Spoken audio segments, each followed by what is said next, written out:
Right now, BT and I are joined by Henrik Lundqvist and Dr. Jonathan Salik, who, helped save Hank's life here, and they're going to get into some of the details. Approximately 40,000 people each year are treated for recurrent pericarditis. 20,000 cases new each year in the U.S., and they're trying to raise awareness of a chronic heart disease that's often misdiagnosed. We welcome to the show Henrik Lundqvist and Dr. Jonathan Salik. Hank, why don't you tell us first about why you're on with us and bringing awareness to this disease? Well, RP, recurrent pericarditis, changed my life in a big way. It forced me to retire from hockey.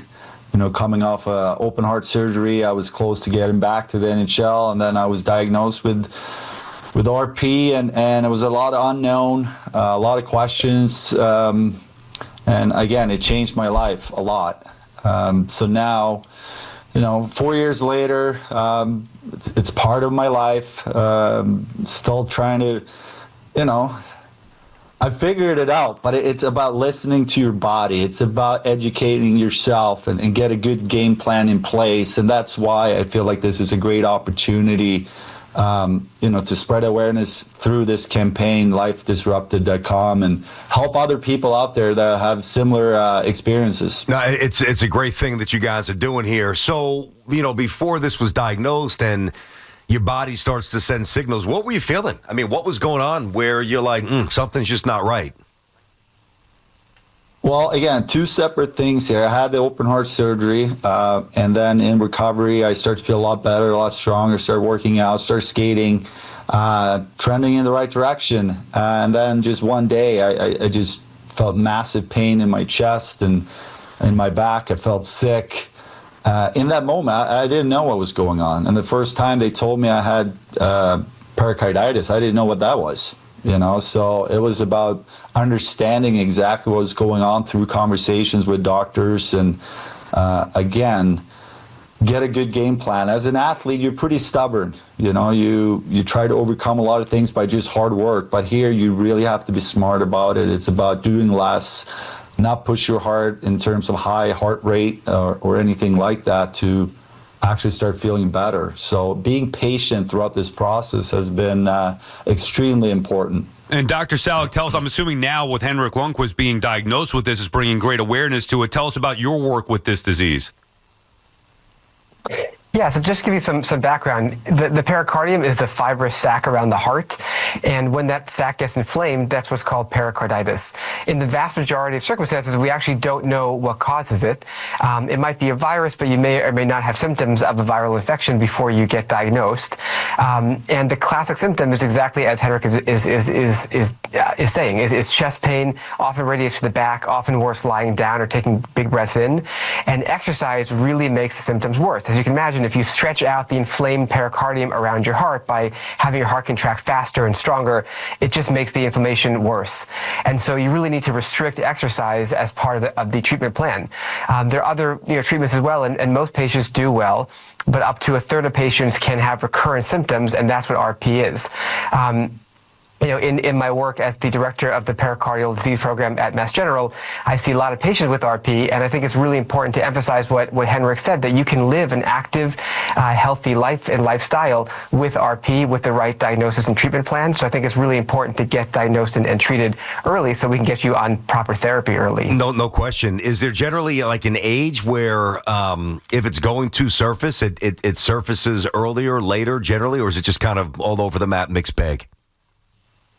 It's a bit more common in young people, but it can happen at any age. My youngest patients are in their teens, and my oldest are in their 90s. Wow. So it can really happen to anyone. Yeah. As usually we don't know what causes it, but in Henrik's case, after an open heart surgery where the pericardium is opened up to actually do the aortic valve procedure, you can definitely get pericarditis afterwards as that pericardium gets inflamed after surgery. Henrik, you didn't really want to play for the Capitals anyway. Get out of here, you the Capitals. You want to play for the Caps? Stop. Right? Yeah, you know what? Reflecting on it, it was never meant to be, right? First, I had the open heart surgery. I overcame that. Then I was really close to joining them. Then I had the pericarditis ended instead. So, yeah, it was never meant to be. Looking back on your career, Henrik, and I was there for a lot of these postseason games, and obviously you're a legend, New York sports royalty. Is there one game or one series that sticks with you the most of you guys falling short of eventually winning a Stanley Cup? Well, there's a few.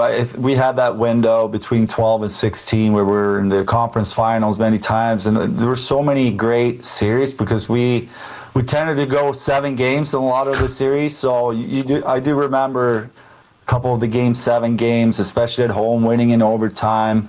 In 14, making it to the finals were obviously very exciting. At the same time, it's a heartbreak, the fact that we didn't pull it off. But I do reflect on some of those games, moments, but also a lot of the teammates and the experiences I've had as a Ranger throughout the 15 years I played. Well, right now, a Game 7 in a conference finals feels a long ways away. We got to get some wins at the Garden here. I mean, 5-1. Henrik, what is going on with this current group of Rangers? What's the story, man?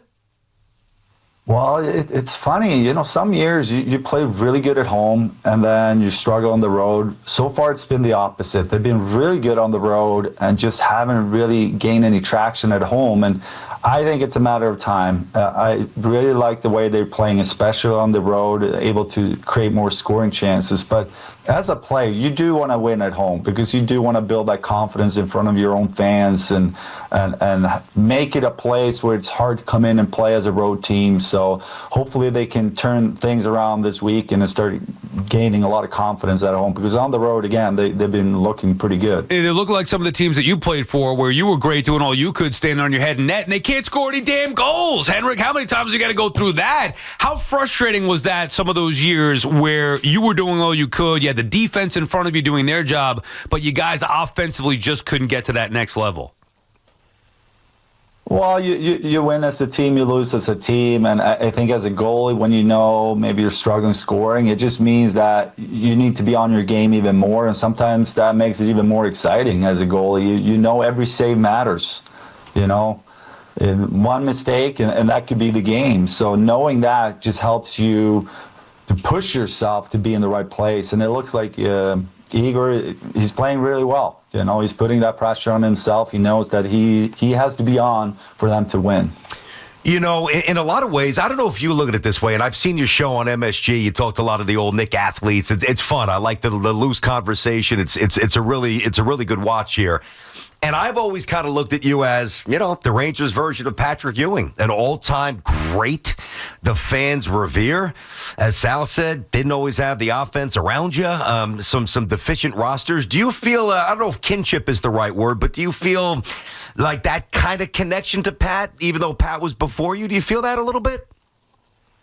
You know what? It's funny you say that. I had him on my podcast here about a year ago, and we did talk about the similarities throughout our careers, the amount of years we played at the Garden, and there's a lot of dots there where we could connect. And since I retired, it's been great to, just run into a lot of the alumni, both on the Rangers side and the Knicks side. I spend a lot of time at the Garden now, both for Knicks and Ranger games. So, when you play, you didn't really have time to interact with a lot of the alumni. You saw them once in a while, but now spending more time at the Garden, which I love, it's just a great opportunity to get to know a lot of the guys, and Pat is definitely one of them. Doc, you saved his life. You hitting him up for tickets, signed jerseys, signed sticks. Henrik, there's not enough you could give back.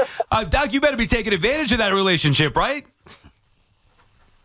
Well, it's been great to get to know you, Henrik. I'm actually from Manhattan, so I've been a major Ranger sports fan for a long time, and it's a wonderful opportunity for me to interact with him and hear his story and help and try to help other patients. What other teams you grew up rooting for? You a Yanks or a Mets guy?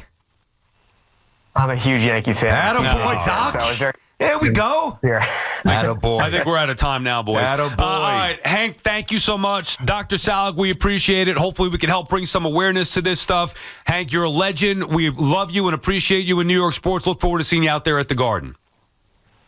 Thank you so much, guys. Thanks for having us. Appreciate it. All right, there you have it. So obviously it's for a great cause here.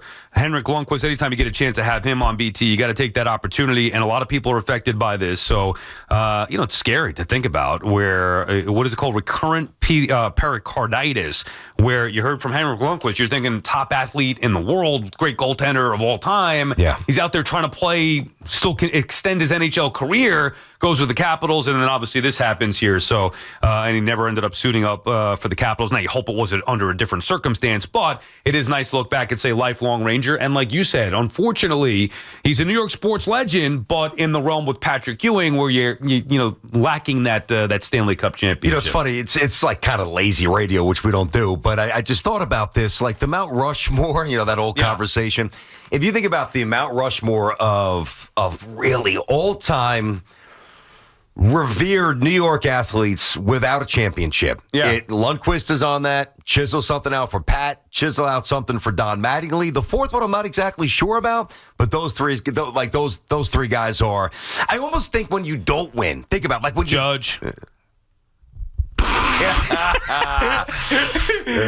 gave me that one. Good line, Dove. That's good. Dove, come on, that was a good one, Dove. I mean, Dove, you giving him the material? You're part of the Yankees crew. What are you doing, Dove? That was a good one, yeah. I think when you don't win, especially if you've had injuries and you're here forever, there's a different level. I don't want to say that people respect Patrick more than they do, Jeter or Lawrence Taylor, champions, or Billy Smith from the Islanders, or Brodeur. I'm not saying that at all, right? Or the 94 Rangers crew, obviously.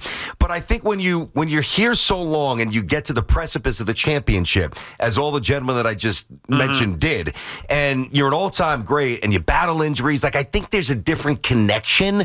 It's almost like we feel your failures. It becomes more personal, and we want to see our teams win, but we want to see the individual crack through. Like, as much as I wanted the Knicks to win, I wanted to see Patrick become a champion. I wanted to see Mattingly become a champion. And I'm sure Ranger fans, I'm not a crazy Ranger fan like you and some others, but you guys know what I'm saying. You wanted to see Henrik skate around with that cup and, feel the adulation that others did in this city. Yeah, now he didn't give a specific, but I had a couple in mind. The first one for me would be 2011, 2012. Where they lost in the conference finals to the Devils. And I thought for sure they were the better team. That was the Rangers' year. They lost in the conference finals to the Devils, so that was one bad one.